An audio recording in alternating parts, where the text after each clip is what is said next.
Meus irmãos, a paz do Senhor Jesus. Estamos aqui novamente para comentar a revista da Escola Bíblica da CPAD do terceiro trimestre de 2025, a lição dos adultos. Nessa feita nós estaremos comentando a lição de número 10 e o tema do trimestre diz a Igreja em Jerusalém. Doutrina, comunhão e fé, a base para o crescimento em meio às perseguições. A lição 10, ela tem o tema da nossa lição 10, é a expansão da Igreja.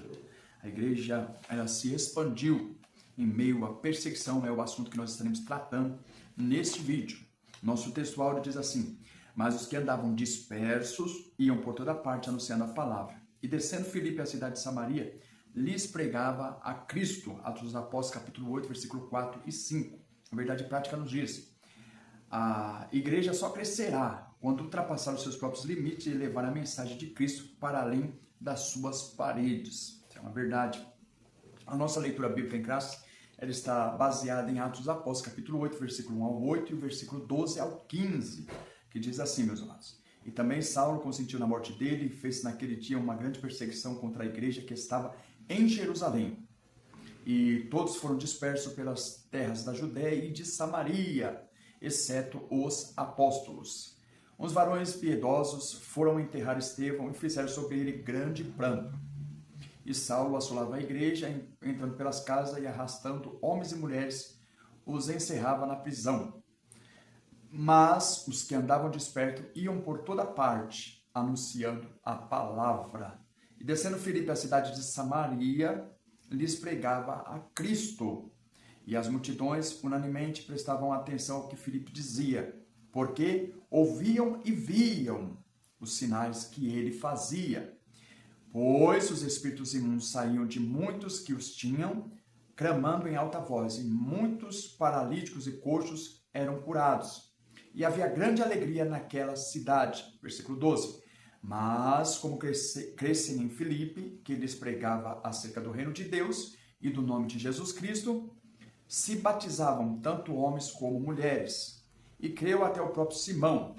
Sendo batizado, ficou de contínuo com Filipe, e vendo os sinais e as grandes maravilhas que se fazia, estava atônito. Os apóstolos, pois, que estavam em Jerusalém, ouvindo que Samaria recebera a palavra de Deus, enviaram para lá Pedro e João, os quais, tendo descido, oraram por eles, para que recebessem o Espírito Santo. Meus amados, a nossa introdução, ela vai estar falando que a igreja sofreu a grande perseguição. Com a morte de Estevão, acerrou-se a perseguição.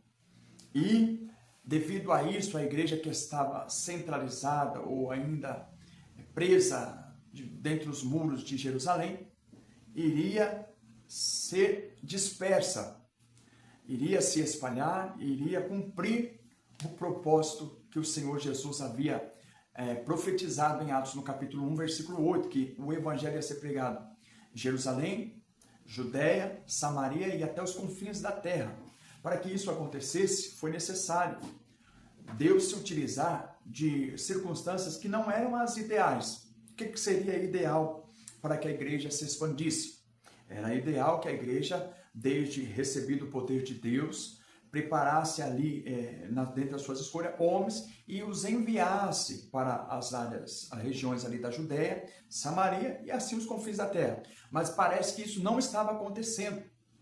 Mas Deus, se utilizando de uma circunstância que não era ideal, permitiu a vinda da perseguição, e a perseguição que havia se acerrado aqui na questão da morte de Estevão, ela fez com que muitos cristãos fossem dispersos, exceto os apóstolos e alguns outros crentes que ficaram, porque os apóstolos ficaram em Jerusalém para pastorearem aí, cuidarem da igreja local. Eles não saíram dispersos, mas a grande multidão dos cristãos, que nesses dias já era enorme, né? Nós sabemos que teve grandes conversões, mais de 8.000 cristãos foram dispersos.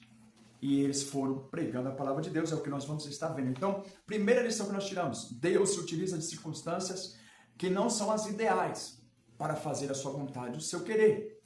O homem muitas vezes quer fazer resistência, como nós vimos no caso do evangelista, do profeta Jonas. Deus tinha uma mensagem para Nínive, mas Jonas estava fugindo de Nínive. Deus criou as condições que não eram as circunstâncias ideais.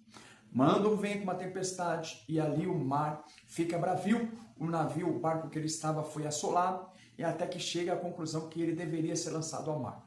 E ele lançado ao mar, Deus prepara ali um grande peixe que reconduz aquele profeta à sua missão da proclamação da mensagem de Deus à cidade de Nínive. E Deus se utilizou de circunstância que não era favorável, que não era a melhor. A melhor seria o quê?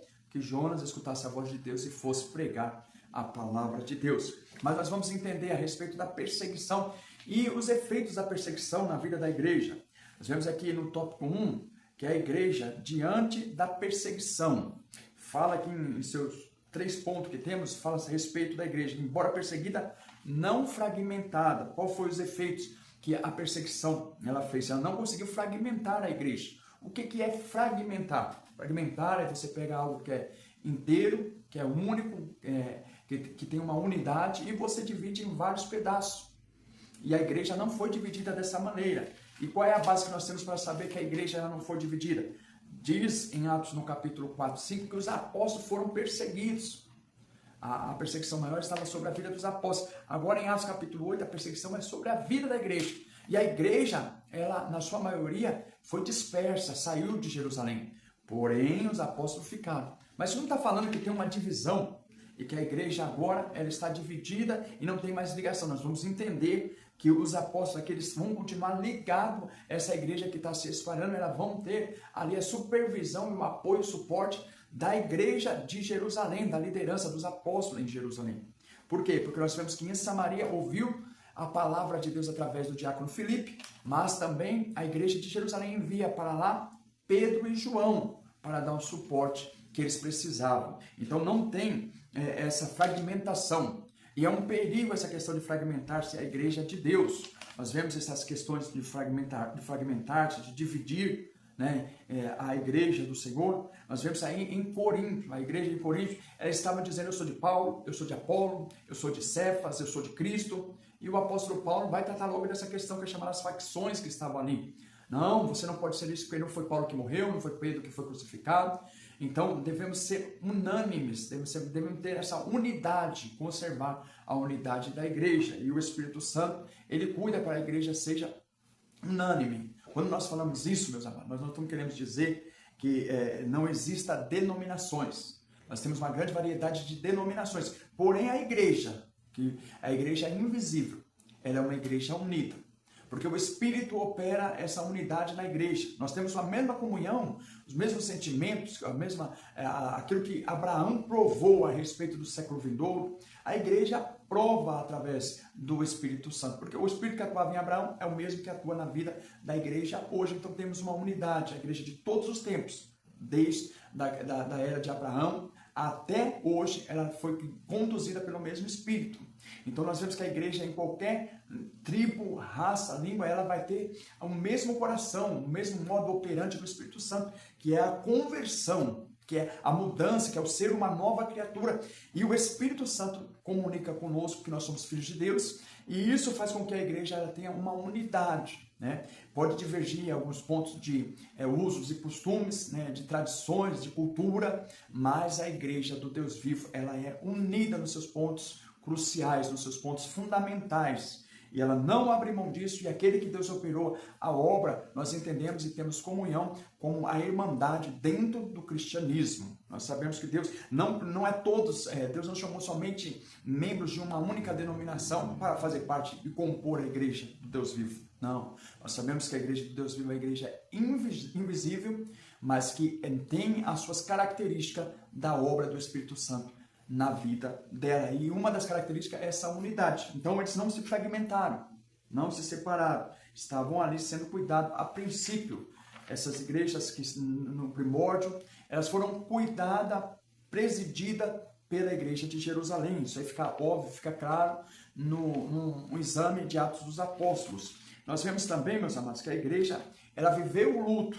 Morreu Estevão, mataram Estevão, só que o luto da igreja não fez com que ela ficasse desanimada, não fez com que ela perdesse a esperança, não fez com que ela fosse devorada por demasiada tristeza. Não, ela se entristeceu sim, deve sentir o luto, sim. A palavra de Deus, ela nos ensina como nós devemos sentir a questão do luto. Em Tessalonicenses, no capítulo 4, versículo 13, vai falar a respeito do como o cristão deve sentir o luto. Só que o cristão, ele não deve ser como os infiéis, que não têm esperança. Devemos lamentar a perda de um ente querido, que é um crente fiel ao Senhor. Devemos lamentar, devemos chorar. Só que devemos conservar também a esperança. E aqui os irmãos lamentaram, choraram a morte de Estevão.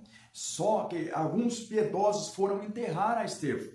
Não sabemos nem mesmo se eram cristãos, esses que fizeram esse ato de piedade aqui. Piedosos, quer dizer, a palavra piedade quer dizer que respeitavam, honravam a Deus, né? E judeus varões aqui, piedosos, que foram levar Estevão ali, dar uma honra a Estevão na sua sepultura, e levantaram um grande pranto sobre a vida de Estevão. A igreja sentiu, mas a igreja não parou a sua marcha. Não conseguiu desfazer a missão da igreja. A igreja, ela foi chamada para proclamar, para pregar, e ela não se calou. Aí nós já sabemos que na história a igreja não se calou diante da perseguição, o Coliseu não conseguiu calar a igreja, a perseguição não conseguiu calar a igreja, a Inquisição não conseguiu calar a igreja, e a igreja ela tem prosperado, porque Deus, ele prometeu que as portas do inferno não vão prevalecer contra a sua igreja, e é isso que nós vemos acontecendo. Nós vemos aqui que essa igreja esperançosa continuou firme, focada, olhando para Jesus, pregando e anunciando a salvação gloriosa em Jesus. É o que nós vamos entender aqui também no tópico 2. Uma igreja que evangeliza. Evangelização centrada na palavra de Deus. Atos, no capítulo 8, versículo 4, diz assim: os que andavam desperto iam por toda parte pregando a palavra. Quando nós entendemos que eles vão pregando toda a palavra, o Senhor Jesus, ele tinha dado uma ordem para que a igreja fosse, ide por todo mundo e pregai o evangelho a toda criatura. É a ordem que a igreja tem. O ide e pregai o evangelho. Então a igreja, ela tem uma mensagem a ser entregue. O evangelho, a palavra evangelho quer dizer boa notícia. E qual é a boa notícia que a igreja tem? A igreja tem uma boa notícia a respeito da salvação para o pecador que se arrepende e que crê no evangelho.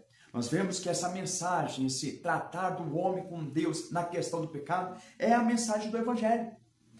Essa mensagem do evangelho de que Deus iria tratar o assunto do pecado é mostrado em toda a palavra de Deus. Em Gênesis capítulo 3, 15, e esmagar a cabeça da serpente e arrancar, desfazer o poder de Satanás através da vida santa de Jesus. E aonde que está o poder de Satanás? O pecado. Através do pecado, conduzindo o homem ao pecado. Por isso que ele é o tentador. Por isso que ele quer induzir o homem ao erro, ao pecado. Porque ele não se firmou na verdade e quer que o homem, ele viva a sua vida no pecado e sofra a condenação e a miséria do pecado. Nós vemos o evangelho ali também em Gênesis, quando a palavra de Deus diz que Deus preparou, chama Adão para tratar a questão, fazer o julgamento ali no Éden, mas Adão, ele se esconde, Deus se esconde por causa das suas vergonhas, porque estava nu, e Adão, ele preparou ali, ouvindo a voz de Deus, e Deus chamando Adão para conversar a respeito do pecado, da situação, e Adão se esquivando. Mas até que Adão, ele prepara ali umas folhas de figueira e faz um avental para ele, inadequado diante de Deus, para chegar ali e cobrir as suas vergonhas, em símbolo da justiça própria. Mas aí a Bíblia diz que Deus, ele passa ali o juízo, né, sobre a mulher que iria ter dor no parto, na sua gestação, né, na sua concepção, ela ia ter dor, né, com dores iria gerar, mas também fala que o homem do suor do rosto iria comer o seu pão, fala que a terra era maldita, mas acaba o julgamento, Deus, diz assim o texto, fez para eles roupas de pele. Quando Deus, ele faz roupa de pele, ali já estava mostrando a palavra, dentro da palavra, o evangelho. Porque um inocente teve que morrer. Um animal foi sacrificado para cobrir-se a vergonha do homem. Isso aí já estava apontando para Cristo Jesus. Como nós vemos também no caso de Abraão e Isaac. Abraão fala para Isaac que iria fazer um sacrifício. E aí vai os dois até um monte da providência. E ali o que me acontece? Isaac chegando lá, ele fala assim, nós trouxemos a lenha, trouxemos o fogo, mas e o cordeiro? Aí Abraão diz, o cordeiro Deus para si vai preparar. E Deus prepara um cordeiro, tanto para que substituísse Isaac ali naquele dia, porque Abraão iria, levantou a faca para matar Isaac, para sacrificar Isaac. Aí ouviu-se uma voz que bradou que ele não precisava fazer, mas ali, olhando Abraão, ele viu um cordeiro ali amarrado no mato. E Abraão sacrificou, e aquele cordeiro estava no lugar de Isaac. Só que isso apontava para o Cristo, que era o cordeiro de Deus que tira o pecado do mundo, que havia de vir para tirar os nossos pecados. E com Isaac foi evitado o sacrifício, mas com Cristo Jesus foi levado a cabo. E graças a Deus por isso, pela morte vicária de Jesus Cristo. Então nós sabemos que essa questão de lidar com o pecado, e essa aí é a mensagem do Evangelho. Quando nós vemos o Cordeiro Pascual, que quando o povo saiu do Egito, eles se uniam, aquele que tinha uma família grande comia um cordeiro, aquele que não tinha uma família tão grande se juntava às famílias, mas que tinham que comer naquela noite específica o cordeiro, e também aquele cordeiro tinha que catar o sangue dele, que era o sangue do livramento, passar nos umbrais da porta. O que representava isso? Para que a morte não entrasse ali, para que o primogênito daquela casa não morresse, eles teriam que ser guardados pelo livramento do poder do sangue. Quando ali fosse passar, o anjo da morte iria ver aquele sangue nos umbrais e a morte não iria entrar naquela casa. Sangue do livramento. Quem é o sangue do livramento? É o sangue de Jesus Cristo, como Hebreus vai falar, que clama mais alto do que o sangue de Abel. Então o Evangelho, a palavra de Deus, ela tem o Evangelho em si. Nós vemos também quando Raabe, ela vai ser poupada. Ela estava ali, a sua casa nas muralhas, né, de Jericó. Aí um sinal ela tinha que dar, colocar uma bandeira, colocar um pano ali, um tecido de escarlate, vermelho, que iria ser o sinal do livramento. E ali o que acontece? Cai as muralhas de Jericó. Mas ali onde que estava a residência de Raabe foi conservado, por causa daquele pano de escarlate, aquele tecido vermelho, que simbolizava o quê? O sangue de Cristo Jesus. Nós vemos que ali está presente o Evangelho, e eles iam por toda parte anunciando a palavra, diz Atos dos Apóstolos, capítulo 8, versículo 4. E a palavra de Deus, ela vai falar que Jesus Cristo também é aquele cordeiro que era representado em todos os sacrifícios que acontecia na antiga aliança. Tinha o dia do perdão do pecado, o cordeiro era sacrificado, o sumo sacerdote entrava no Santíssimo, não sem sangue, porque não tem expiação, não tem purificação do pecado sem sangue, mas ali era recebido, mas todo aquele sangue era aspergido ali sobre as tábuas da lei, sobre o propiciatório, né? Sobre a tampa do propiciatório que se colocava na arca, e era aspergido diante de Deus para recebimento do povo, daquele culto do povo, e aquele culto se repetia ano após ano, mostrando que haveria de vir aquele que era perfeito. E no dia que o Senhor Jesus cumpriu o seu sacrifício na cruz do Calvário, o perfeito chegou e foi tirado aquilo que não é da perfeito, porque era a sombra, né? A Bíblia diz que a lei, tendo a sombra dos bens futuros, não a visão exata das coisas, ela apontava para Cristo Jesus. Então nós vemos ali que quando eles vão pregando a palavra, eles vão pregar também que Cristo é o Messias, prometido para Davi. Nós vamos ver aí que Jesus é o Cristo, o enviado, o ungido para reinar, governar o povo, para ser um rei que iria levar Israel e a igreja a uma glória, a um apogeu. E isso aí se cumpre, eles pregavam isso sobre o reino de Deus, sobre o Senhor Jesus Cristo, e era a palavra. E era aqui uma evangelização centrada em Cristo. Olha o que diz aqui o versículo 5. Ao chegar em Samaria, Filipe lhes pregava a Cristo Jesus. Filipe, ele tinha uma pregação, anunciar Cristo. Anunciar Cristo Jesus. A igreja tem uma mensagem, anunciar o Senhor Jesus. Quando ele vê ali, ele vai conversar com o eunuco, Filipe, ali ele vê que o eunuco está lendo ali Isaías 53. E aí diz ali o texto, que começando nessa escritura, lhe anunciou Jesus Cristo. E ele vai pregando, tintim por tintim, a respeito de Jesus, até que chega às águas. E o eunuco fala assim, aí está as águas, o que me impede de ser batizado? Porque Filipe também tinha pregado para ele o batismo de confissão ali, o batismo de compromisso com Cristo Jesus. E aí o que me acontece? Filipe fala para ele, nada te impede, desde que você creia. E qual é a confissão que o eunuco faz? Eu creio que Jesus é o Cristo, o Filho do Deus vivo. Então nós vemos assim, que essas revelações, que essa centralidade de anunciar Cristo, se fazia necessário naqueles dias, e é muito necessário nos dias de hoje. A igreja não tem autonomia para mudar a mensagem. A mensagem que nós temos é anunciar a pessoa bendita de Jesus Cristo.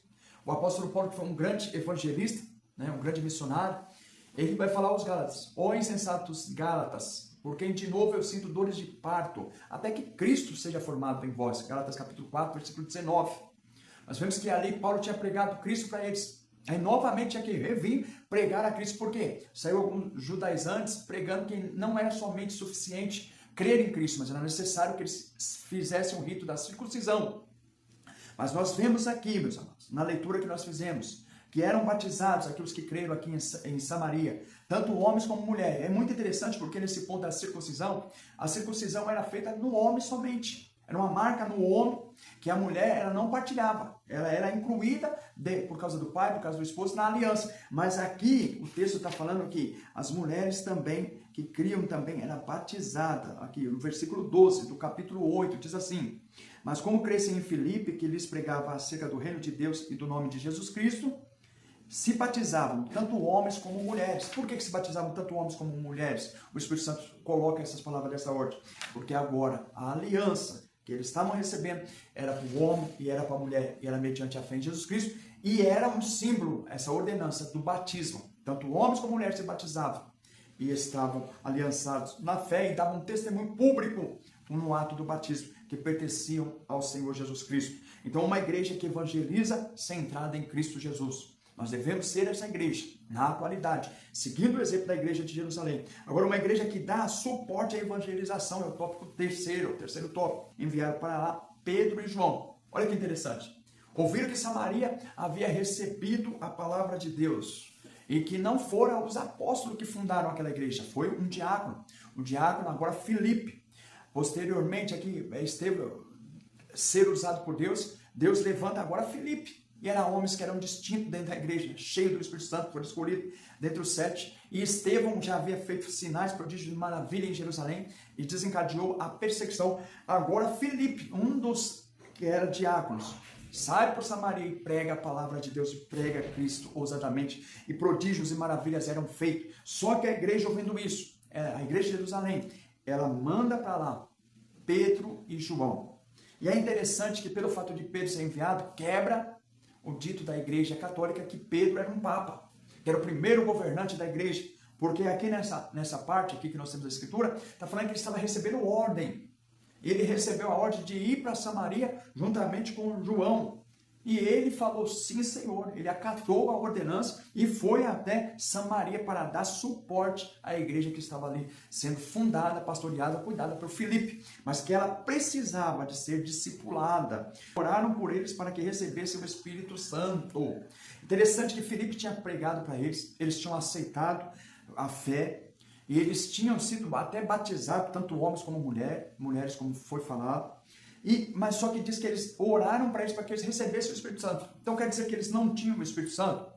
Não, meus amados, não é essa a compreensão que nós temos que ter quando nós olhamos as Escrituras de uma forma mais ampla. Aqui existe um contexto aproximado. Toda vez que nós for fazer a interpretação da Escritura, temos o contexto aproximado e temos que ver também sobre o contexto ampliado. O contexto ampliado diz que as pessoas recebem o Espírito Santo, conforme Efésios, capítulo 1, versículo 13 e 14, como selo e como penhor, quando eles creem, né? Aí na casa de Cornélio, no capítulo 10 em Atos, fala que eles ouvindo a pregação pelo Espírito já desceram sobre a vida deles ali, e é o Espírito Santo que convence o homem do pecado, do juízo e da justiça, e quando o homem se arrepende, sendo convencido do pecado, do juízo e da justiça, e ele decide aceitar Jesus, o Espírito já vem e ele é selado. E aí é chamado do batismo no corpo de Cristo, esse batismo no Espírito. Né? Esse batismo que o Espírito faz, ele batiza nós no corpo de Cristo. O crente, quando ele crê, ele é batizado no corpo místico de Cristo, que é essa união, né? Que é a igreja universal, universal não a denominação, mas universal no sentido do mundo inteiro, a mesma igreja, o mesmo corpo, uma só fé, um só batismo, um só Deus. Então nós temos ali, todos foram batizados no mesmo corpo, batizados pelo Espírito.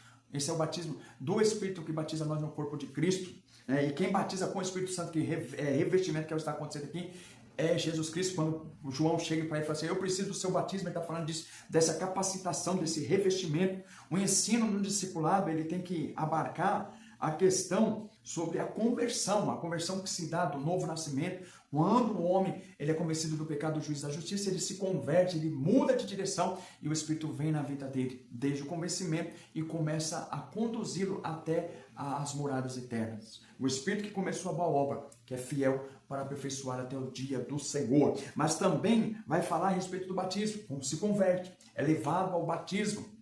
né, o batismo da confissão da fé, do testemunho da fé, tanto para homem como para mulher, mas aqui também leva também a capacitação do Espírito. Então, o que acontece aqui? Eles foram capacitados pelo Espírito, oraram para que eles recebessem o Espírito Santo. E como que nós sabemos que eles receberam o Espírito Santo, que está falando dessa questão das manifestações do Espírito, como aconteceu em Atos capítulo 2? Porque nós vemos que ali tinha o Simão, né? Simão ali que exercia as artes mágicas, que também aderiu à fé, né? O texto da palavra vai falar que ele aderiu à fé, que ele abraçou a fé.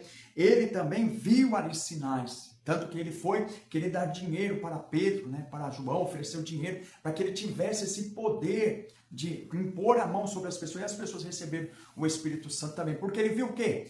Provavelmente ele viu sinais, não sabemos se ele viu línguas repartidas como que de fogo, não sabemos se ele viu, com certeza ele viu manifestação das línguas estranhas, da profecia, ele viu que as pessoas eram tomadas de uma alegria, de um gozo no revestimento de poder para ter uma vida mais eficaz na sua vida cristã, no seu testemunho. Então ele viu isso. Ficou evidenciado isso. Já em Atos capítulo 10, capítulo 2, capítulo 18 ou 19 de Atos, que vai falar sobre os discípulos de João que também receberam o Espírito Santo ali, profetizaram. Aqui não fala, mas fica evidenciado pelo fato de Simão, o que era um mágico ali, ele queria aquele poder. E ele ofereceu dinheiro para ter aquele poder de impor a mão sobre as pessoas receberem o Espírito Santo. E sem o recebimento do Espírito Santo também, meus irmãos, é incompleto o discipulado, é necessário o revestimento do poder. O crente já tem o Espírito em si, mas essa obra é atual e é para os nossos dias. A experiência pentecostal, onde Deus vem, reveste você de poder para que você venha testificar de uma forma mais eficaz. Esse revestimento quer dizer que você, não quer dizer que você não tem o Espírito, mas você está revestido, cheio do poder. A Bíblia usa essa linguagem, enchei-vos do Espírito. A Bíblia vai falar para você ter a plenitude do Espírito.